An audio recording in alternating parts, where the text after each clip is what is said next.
नमस्कार दोस्तों, welcome to career एजुनेस्ट। और आज इस वीडियो में हम बात करने वाले हैं माइनर पेपर क्रेडिट मैनेजमेंट की यूनिट 3 के लिए।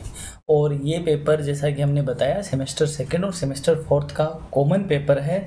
यदि आपने अभी तक भी इस पेपर के लिए या फिर इस सेमेस्टर में आपका सिलेबस क्या होना होगा उसकी क्लास नहीं देखी है तो हमारे प्लेलिस्ट में जाकर आप देख सकते हो। आज की इस यूनिट में हम डिस्कस करने वाले हैं यूनिट 3 में evaluation of borrower, the 6 C's, fair practice code, types of borrower.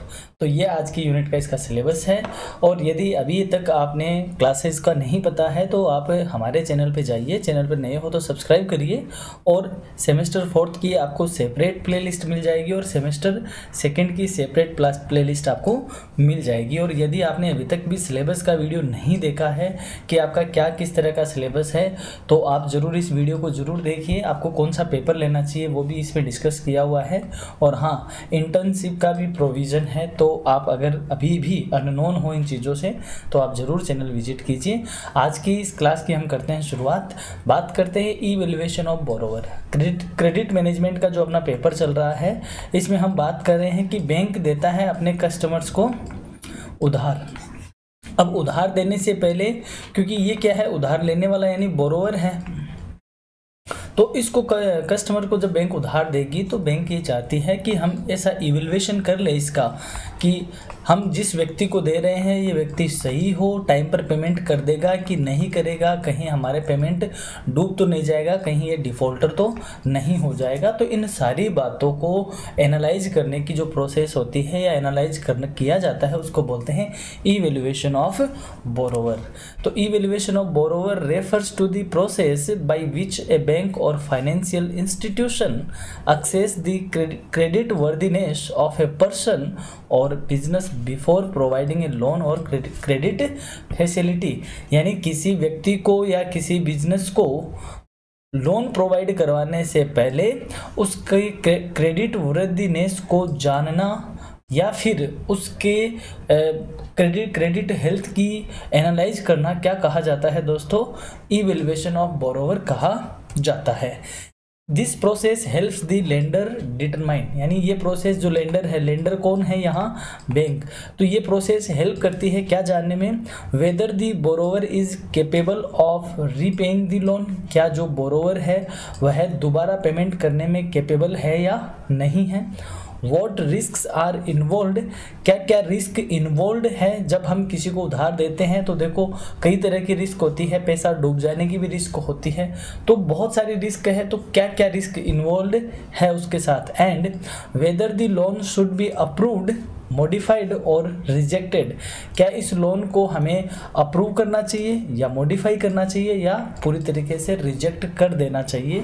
ये पता चलता है इवैल्यूएशन ऑफ बोरोवर से। यानी कि हम ये कहते हैं कि कोई व्यक्ति है, कोई पर्सन है, वह बैंक में लोन के लिए अप्लाई करता है, तो बैंक एक इस प्रोसेस में कई सारी चीज़ों को क्या करती है, इवैल्यूएट करती है, उसके बाद उसको वह लोन सैंक्शन करती है। तो इसमें उसकी कैपेसिटी का पता चल जाता है, क्या क्या रिस्क है उसका आइडिया लग जाता है, लोन को अप्रूव करना चाहिए या रिजेक्ट करना चाहिए ये भी बैंक पता लगाती है। इस प्रोसेस का नाम है इवैल्यूएशन ऑफ बोरोवर्स। ये क्यों ज़रूरी है, वाई इज़ इट इम्पोर्टेंट, या इट इज़ इम्पोर्टेंट, ये क्यों ज़रूरी है, क्योंकि ये सब करने से to reduce the risk of non repayment, यानी डिफ़ॉल्टर की जो रिस्क है वह क्या हो जाती है, कम हो जाती है। यानी कि आपने जब किसी का पहले से इवैल्यूएशन किया कि ये व्यक्ति टाइम पे पेमेंट करेगा या नहीं करेगा, ये जानने के बाद ही आप इसको पेमेंट कर रहे हो, तो जो डूबने की रिस्क थी पैसा वह क्या हो जाएगी, कम हो जाएगी। To ensure that loans are given to genuine and reliable applicants, इस बात के लिए इंश्योरिटी हो जाती है कि हम जो लोन दे रहे हैं वह एक जेन्युइन और रिलायबल पर्सन को दे रहे हैं। To maintain the financial health of a bank, bank की फाइनेंशियल हेल्थ मेंटेन करने के लिए क्या करना पड़ता है उनको, जो इवैल्यूएशन ऑफ क्रेडिटर है या इवैल्यूएशन ऑफ क्रेडिट बोरोवर है वो उनको करना पड़ता है। ये सब करने के लिए ये चीज़ क्या है, इम्पोर्टेंट है। बढ़ते हैं आगे, इवैल्यूएशन ऑफ बोरोवर अब कैसे करते हैं, इसमें क्या क्या इंक्लूड होता है। द 6 C's ऑफ क्रेडिट, ये क्या कॉन्सेप्ट है, इसको समझते हैं। To evaluate the credit worthiness of a borrower, banks follow the 6 C's of credit, a traditional framework used in credit appraisal. यानी बैंक क्रेडिट वर्दीनेस चेक करने के लिए 6 C's की एक प्रोसेस को फॉलो करता है या एक फ्रेमवर्क बना रखी है, उसको फॉलो करता है उसका क्रेडिट अप्रेजल करने के लिए। क्या क्या है वो 6 C? कैरेक्टर, यानी कि जिसको आप उधार दे रहे हो उसका चरित्र कैसा है। कैपेसिटी, यानी उसकी कितनी कैपेसिटी है वापस रीपेमेंट करने की, उसके पास क्या कैपिटल सोर्सेज है।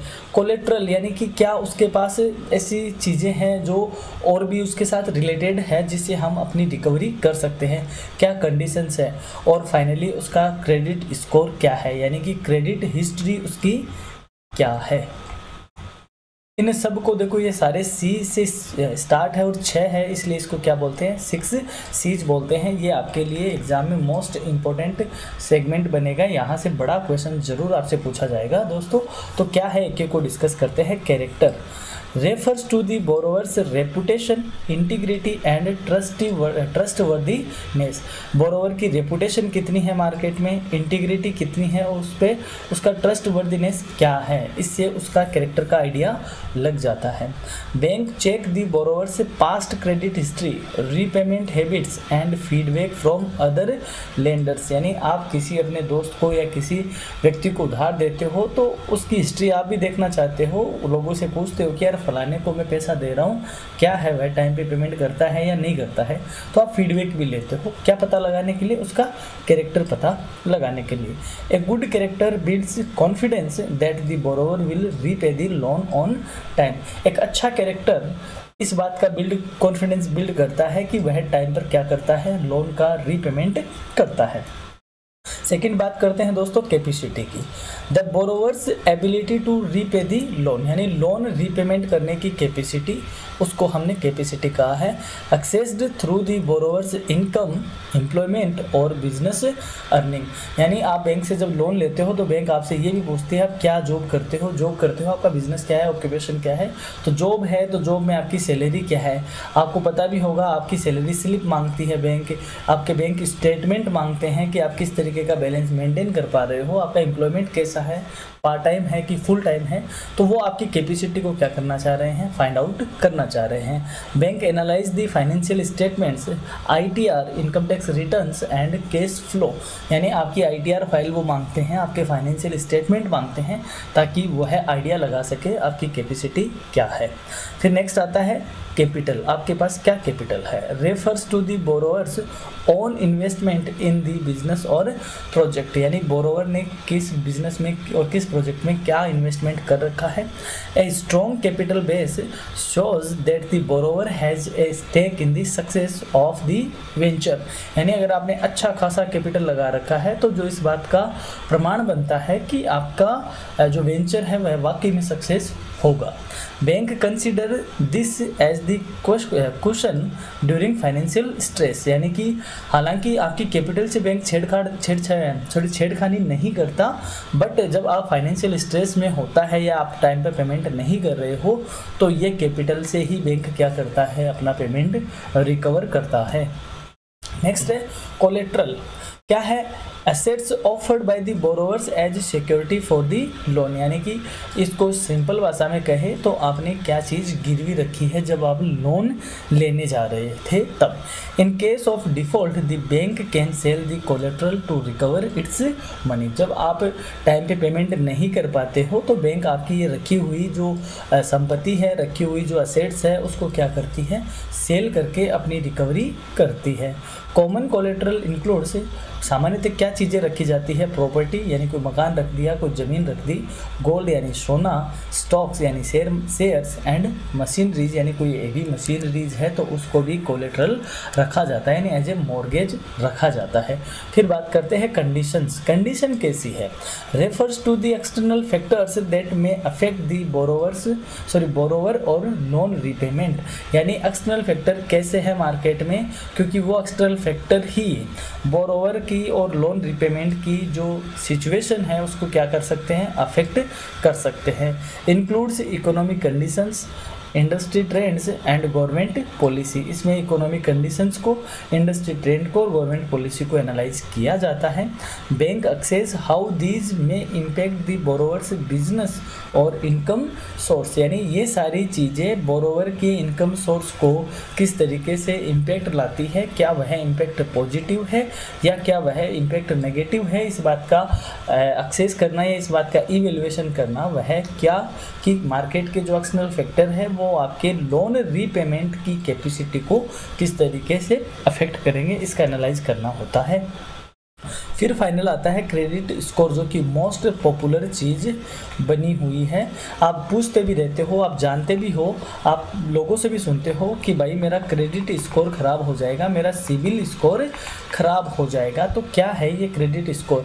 यानी आप अगर टाइम पे पेमेंट नहीं कर पाते, कोई आपने लोन या EMI है उसको आपने बाउंस करवा दिया और आपने टाइम पे पेमेंट नहीं किया, तो वो आपकी क्रेडिट हिस्ट्री को क्या करता है, नेगेटिवली इम्पेक्ट करता है।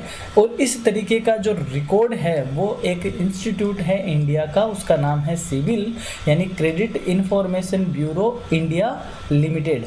ये जो कंपनी है या ये जो इंस्टीट्यूट है ये उसको क्या करता है, रिकॉर्ड में रखता है और एक आपको एक नंबर जारी करता है 10 में से, और उस 10 में से पता चलता है कि आपका ट्रैक रिकॉर्ड क्या कहता है। उस स्कोर का नाम सिबिल स्कोर होता है। ए numerical representation of the borrowers credit worthiness, एक न्यूमेरिकल प्रेजेंटेशन है usually provided by credit bureaus like CIBIL in India. India में कौन प्रोवाइड करवा रहा है, सिबिल करवा रहा है। Higher score reflect a lower risk of default, अगर आपका स्कोर ज़्यादा है दैट मीन्स आप डिफॉल्ट होने की रिस्क क्या है, कम है, यानी लोन नहीं आने की रिस्क क्या है। तो ये 6C हमने देखे, ये 6C आपके लिए एग्जाम में बहुत ज़्यादा इंपॉर्टेंट है। अब बात करते हैं फेयर प्रैक्टिस कोड की, यानी 6C तो किसके लिए थे, कस्टमर की सिचुएशन जानने के लिए, लेकिन RBI बैंकों को भी कहता है कि आप जब लोन दे रहे हो तो उसकी सारी टर्म्स, उसके सारी कंडीशंस और उसमें लगने वाले चार्जेज, ये सारी चीज़ें आप फेयरली कस्टमर के सामने रखोगे और किस तरीके से आपकी रिकवरी का सिस्टम होगा, ये सारी बातें आपको कस्टमर के सामने रखनी है। उसी को क्या कहते हैं, फेयर प्रैक्टिस कोड कहते हैं। The fair practice code is issued by the RBI to ensure transparent, ethical and fair treatment of borrowers by banks and financial institution, यानी RBI फाइनेंशियल इंस्टीट्यूशन और बैंकों को कहता है कि आप ट्रांसपेरेंट रहे, इथिकल रहे यानी नैतिकता बनाए रखे और फेयर ट्रीटमेंट के साथ वो सारी चीज़ें बोरोवर के साथ डिस्क्लोज करे जो आप लोन देते टाइम यूज करने वाले हो। इसमें क्या क्या आता है, इसके प्रोविजंस बात करें। Loan application, bank must provide clear information about cash documents required and time taken for processing, यानी बैंक को पूरी तरीके से क्लियरली बताना होगा कि क्या क्या डॉक्यूमेंट रिक्वायर्ड है और कितना टाइम लगेगा प्रोसेस में, ये बात बैंक को बतानी है। लोन टर्म्स, लोन की टर्म्स बतानी होगी। Borrower must be informed about the loan amount, कितनी अमाउंट है, what is interest rate, what is tenure, what is charges, है ना। तो ये सारी चीज़ें बैंक को लोन सैंक्शन करने से पहले किसको अवगत करवाना है, उधारकर्ताओं को या बोरोवर्स को बताना है। Transparency, no hidden charges, all term must be in writing, यानी कि सारी कंडीशंस लिखित में होनी चाहिए, कोई भी तरह का हिडन चार्ज नहीं होना चाहिए। नॉन कोरेसिव रिकवरी, यानी कोरेस का रिकवरी का मतलब है जब आपका रिकवरी का बात आए तो वो आपकी रिकवरी क्या हो, recovery agent should follow ethical methods, no harassment, यानी एथिकल मेथड से रिकवरी होनी चाहिए, कोई तरह का हरासमेंट नहीं होना चाहिए। ग्रीवेंस रिड्रेसल, यानी अगर कोई प्रॉब्लम आती है तो उसके लिए आपको मैकेनिज्म सेटअप करना है to resolve customers complaints effectively, यानी कस्टमर की जो भी कंप्लेंट है उसको रिजॉल्व करने के लिए आपको मैकेनिज्म का क्या करना पड़ेगा, सेटअप करना पड़ेगा। इन सबको कहा जाता है दोस्तों फेयर प्रैक्टिस कोड। अब बात करते हैं टाइप्स ऑफ बोरोवर, उधार लेने वाले किस किस तरह के होते हैं। Bank deal with various types of borrowers, undertaking the categories helps in accessing their risk profile and repayment capacity, यानी बैंक ने कई तरीके की टाइप्स बना रखी है, उन टाइप्स के अकॉर्डिंग ही उनकी रिस्क प्रोफाइल का पता चल जाता है और रीपेमेंट कैपेसिटी का आइडिया लगता है, जैसे individual borrowers, business entities, government और semi government bodies. Special type of borrowers, special में क्या क्या आता है, एग्रीकल्चरिस्ट यानी farmer, self help groups, small and medium enterprises, startups, weaker sections. तो ये अलग अलग टाइप्स के लोन कैटेगरी बना रखी है और इन सब टाइप की कैटेगरी को बैंक क्या करता है, लोन प्रोवाइड करवाता है। एक एक कैटेगरी को हम यहाँ डिस्कस कर लेते हैं। सबसे पहले बात करते हैं दोस्तों इंडिविजुअल बोरोवर्स की। Individual borrowers mostly personal loan के लिए होते हैं। Personal loans, home loans and education loans evaluated based on income, job stability and credit history. यानी जो इंडिविजुअल बोरोवर्स है वो ज़्यादातर पर्सनल लोन, होम लोन और एजुकेशन लोन लेते हैं। इनका वैल्यूएशन उनकी इनकम से, उनकी जॉब स्टेबिलिटी से और उनकी क्रेडिट हिस्ट्री से किया जाता है। सेकंड आता है business entities, include sole proprietors, partnerships and companies. इसमें अकेले काम करने वाले, पार्टनरशिप में काम करने वाले और कंपनीज को इसमें इंक्लूड किया जाता है। लोन में बी वर्किंग कैपिटल, लोन में be for working capital, machinery, expansion etcetera. Loan छोटा हो सकता है फॉर वर्किंग कैपिटल, बड़ा हो सकता है फॉर मशीनरीज और बिजनेस को एक्सपेंड करने के लिए भी हो सकता है। Evaluation includes financial ratios, turnover, past performance. Bank इनका इवेल्युएशन करता है उनके फाइनेंशियल रेशियो से कि उनका करंट रेशियो क्या कहता है, उनका टर्नओवर रेशियोज क्या कहता है, उनका प्रॉफिटेबिलिटी कैसा है। ये सारे टर्नओवर यानी वो पूरे साल भर में कितने का बिजनेस करते हैं, और पास्ट परफॉर्मेंस यानी उसके पिछले सालों की बैलेंस शीट क्या कह रही है, क्या उसकी हिस्ट्री रही है। फिर नेक्स्ट है गवर्नमेंट और सेमी गवर्नमेंट बॉडीज। इसमें बोरोइंग फॉर इंफ्रास्ट्रक्चर और पब्लिक वेलफेयर प्रोजेक्ट, यानी इसमें गवर्नमेंट या सेमी गवर्नमेंट बॉडीज आती है जो कि इंफ्रास्ट्रक्चर के लिए या पब्लिक वेलफेयर के प्रोजेक्ट के लिए लोन लेती है। Usually low risk due to sovereign backing, यानी ये लो रिस्क में होती है क्योंकि गवर्नमेंट का इस पर सपोर्ट रहता है। नेक्स्ट बात करें स्पेशल टाइप ऑफ बोरोवर्स, जिसमें पहला आता है फार्मर यानी agriculturist, require loan for crop, equipment और इरिगेशन। मोस्टली फार्मर होते हैं खेतीबाड़ी के लिए या ट्रैक्टर, हार्वेस्टर आदि खरीदने के लिए या इरिगेशन करने के लिए पंप वगैरह खरीदने के लिए वह लोन लेते हैं।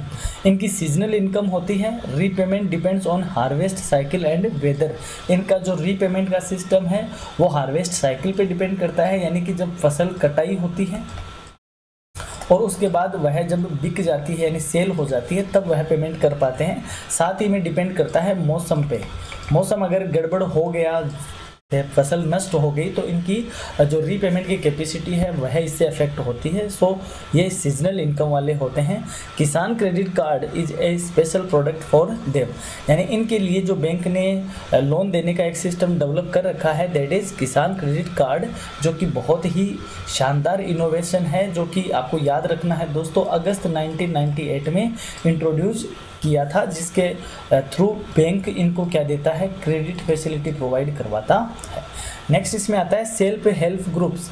सेल्फ हेल्प ग्रुप्स दोस्तों ध्यान रखिए राजीविका के अंडर चलते हैं अपने यहाँ पर। इसमें क्या होता है, स्मॉल ग्रुप्स होते हैं यूजुअली फॉर रूरल वुमेन वो बोरो कलेक्टिवली, यानी कि गांव की 7-8 महिलाएं मिलकर एक ऐसा काम करे जो प्रोडक्टिव काम हो, इसमें वो कुछ बना रहे हो, इसमें कुछ बना रहे हो, और वह उनके लिए क्या करती है, लोन के लिए अप्लाई करती है, उनको वह लोन दिया जाता है।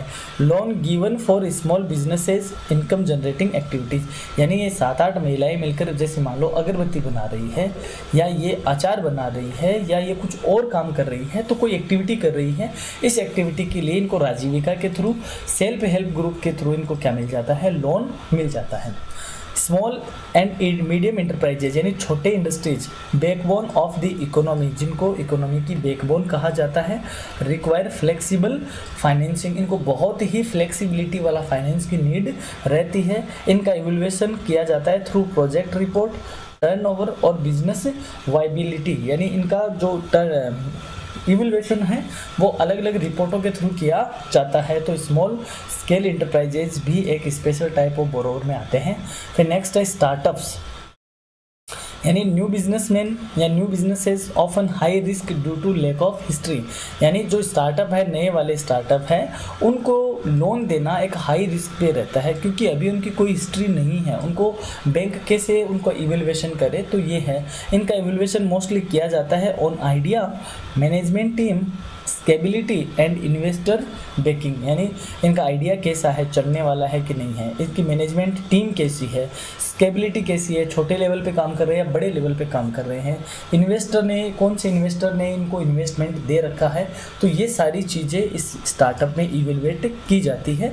और लास्ट आता है इसमें वीकर सेक्शन, यानी कि जो कमज़ोर वर्ग है, for example include economically backward individuals, SC and ST women's, SC and STs woman etcetera, यानी जो कमज़ोर तबका है समाज का, उनके लिए bank have special scheme with concessional rates and priority lending, यानी एक बैंक में PSL चलती है, प्राइमरी सेक्टर लेंडिंग, इस तरीके की कुछ स्पेशल स्कीम चलती है, इस तरीके की प्रायोरिटी लेंडिंग करती है। उनके थ्रू वीकर सेक्शंस को क्या किया जाता है, लोन सैंक्शन किया जाता है। तो ये थे types of borrower. I hope आपको ये क्लास बहुत अच्छी लगी होगी, बहुत ही आसानी से हमने इसको समझाने की कोशिश करी है।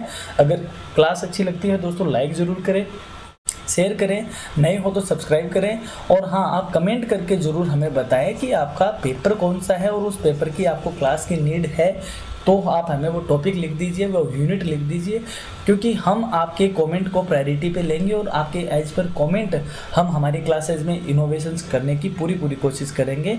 तब तक के लिए आप जुड़े रहिए, बने रहिए। करियर एजुनेस्ट के साथ जल्द ही मुलाकात होगी एक और बेहतरीन वीडियो में। नमस्कार।